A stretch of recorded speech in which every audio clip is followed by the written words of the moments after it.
سے بیٹھ کے اپنے مجاہدین کو دیکھتے رہیں گے اور ہدایات جاری کرتے رہیں گے۔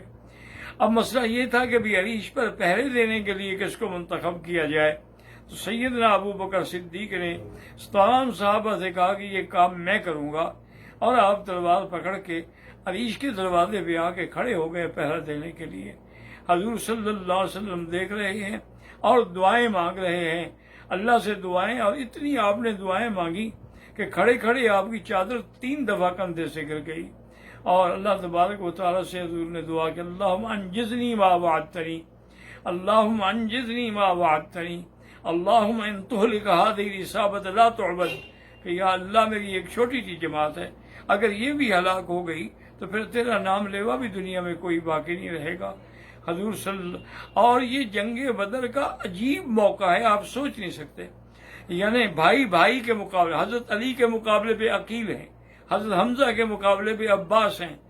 حضرت عبد الرحمن حضرت ابو بکر کے مقابلے میں ان کا بیٹا عبد الرحمن ہے، یعنی باپ بیٹا بھائی بھائی کے مقابلے پہ کھڑا ہوا ہے۔ اور اس کے بعد یہ ہے کہ حضور صلی اللہ علیہ وسلم دعائیں مانگتے ہوئے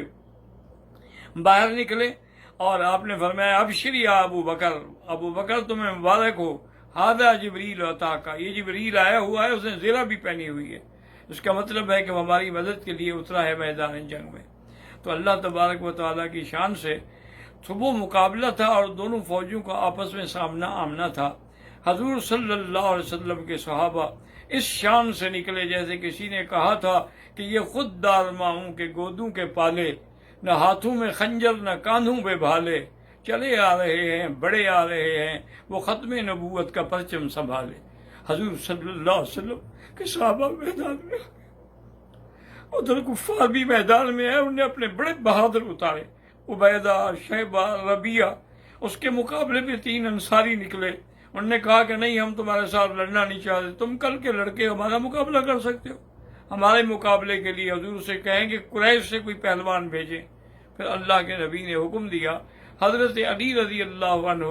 حضرت حمزہ رضی اللہ تعالی عنہ، حضرت عمر جو تھے وہ مقابلے پہ نکلے۔ جب وہ سامنے آئے، حضرت علی نے پہلے وار میں اس کی گردن اڑا دی، حضرت حمزہ نے بھی دوسرے وار میں اس کی گردن اڑا دی، تیسرا جو تھا وہ زخمی بھی ہوا اور اسے زخمی بھی کیا، اور اس کے بعد پھر گھمسان کی جنگ شروع ہو گئی،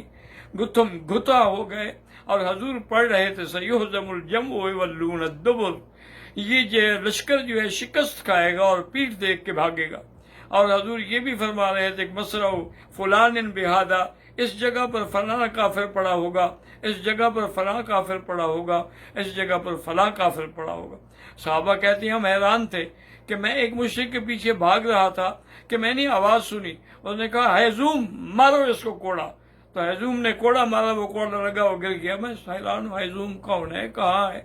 اس کے بعد میں دوسرے کافر کے پیچھے دوڑا، میں نے ابھی تلوار اس کی گردن تک نہیں پہنچی کہ اس کی گردن کٹ کے دور جا پڑی۔ اللہ کے فرشتے بھی میدان میں آ چکے تھے، اللہ تبارک و تعالیٰ کی مدد بھی اس کے اندر شامل حال ہو گئی تھی۔ اس لیے الحمدللہ اللہ تعالیٰ نے مسلمانوں کو ایسی عظیم فتح عطا فرمائی کہ کفار کے 70 لوگ مارے گئے، اور کفار کے 70 بڑے بڑے سردار قید ہوئے، ان میں ابو جہل جو ہے وہ بھی مارا گیا۔ حضور نے جب ابو جہل کو دیکھا تھا تو اللہ سے خاص دعا کی، اللہم لا تفلتن عدو اللہ ابو جہل، یا اللہ آج ابو جہل نہ بچ جائے۔ ابو جہل فرعون ہذہ الامہ، میری امت کا وہ فرعون ہے، وہ بھی قتل ہوا، لیکن اس میں کچھ رمق باقی تھی۔ جب حضرت عبداللہ نے مسعود پہنچے ہیں تو آپ نے فرمایا ہاں حل رأیت ما وعد اللہ علی ما رسولہ، تمہیں آج پتہ لگ گیا اللہ نے جو رسول سے وعدہ فرمایا تھا وہ سچا ہے؟ کہنے لگا کیا ہے، ایک بندہ مر گیا، کون سا؟ تم نے مکہ فتح کر لیا ہے۔ اور حضرت عبداللہ نے مسعود نے تلوار نکالنی چاہی تو اس وقت بھی وہ بدبخت کہتا ہے کہ یا راعی الغنم، اے بکریوں کے چرواہے، تیری تلوار سے میری گردن نہیں کٹے گی، میری تلوار نکال لے اور میری گردن نیچے سے کاٹنا تاکہ پتہ لگے کہ یہ سردار کی گردن ہے۔ اس لیے علماء نے لکھا ہے کہ ابو جہل جو ہے وہ فرعون سے بھی زیادہ شدید تھا۔ فرعون تو ایک ڈبکی کھانے کے بعد ہی مان لے آیا، یہ مر بھی رہا ہے، گردن بھی کٹوا رہا ہے، لیکن غرور قائم ہے کہ میری گردن نیچے سے کاٹنا، اور اللہ کے نبی کو بھی جا کے میرا پیغام دے دینا کہ مجھے جتنی آپ سے پہلے دشمنی تھی آج اس سے بھی زیادہ دشمنی ہے، میں آپ کی دشمنی لے کر ہی جا رہا ہوں۔ پھر اب حضرت عبداللہ مسعود نے اس کی گردن کاٹی اور اس کے سر میں رسی باندھی، چونکہ اٹھا نہیں سکتے تھے، اتنا بڑا سر تھا ان کا۔ عبداللہ مسعود ضعیف آدمی تھے، تو رسی باندھ کے گھسیٹتے ہوئے لے آئے، حضور کے سامنے کہا ھذا راس عدو اللہ، حضور یہ آپ کے دشمن کا سر ہے۔ ففرح رسول اللہ،